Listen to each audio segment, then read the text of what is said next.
Part 2 of Hank's Pranks by David Williams. Eventually the boy's father came into the bathroom. Surely he would spot Hank. The man began to wash under his arms with a flannel. Hank tried to cry out, "Look in the bath!" But by now he was too cold to speak, as his mouth had frozen solid.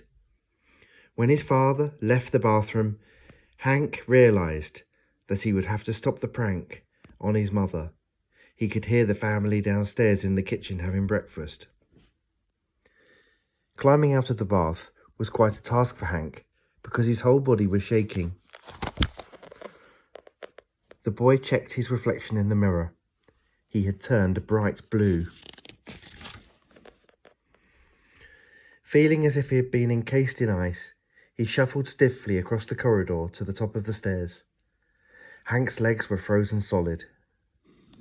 As he tried to take a step, he fell forward and, clunk, clunk, clunk, slid down the stairs, shooting across the hallway like a toboggan.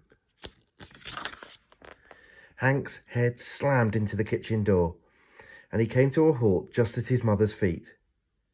The lady looked down at her blue son. "What on earth?" she proclaimed. "It's just another of his pranks," said Molly, who was munching on a piece of toast. "Oh, yes," said father, barely looking up from his morning newspaper. "He's all wet, and look, he's drawn lines all over himself with a felt-tip pen," exclaimed Molly. "And he must have painted himself blue. Hank has really outdone himself this time." "He looks like a smurf," observed father. "What's it all about?" asked the lady, puzzled. Molly thought for a moment and looked down at her brother as he lay shivering on the lino. "Hank's trying to make it look like he's been in the bath all night." "Oh, yes," exclaimed mother. All three burst out laughing. "The joke's on you this time, Hank," said father. "I love it," said mother.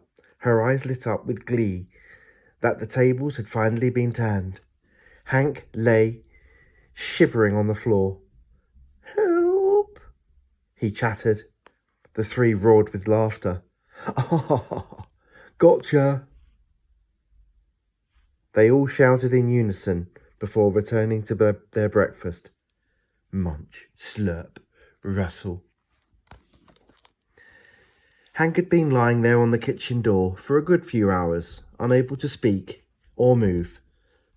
The family finally suspected that something might be really wrong. The boy was rushed to hospital in an ambulance.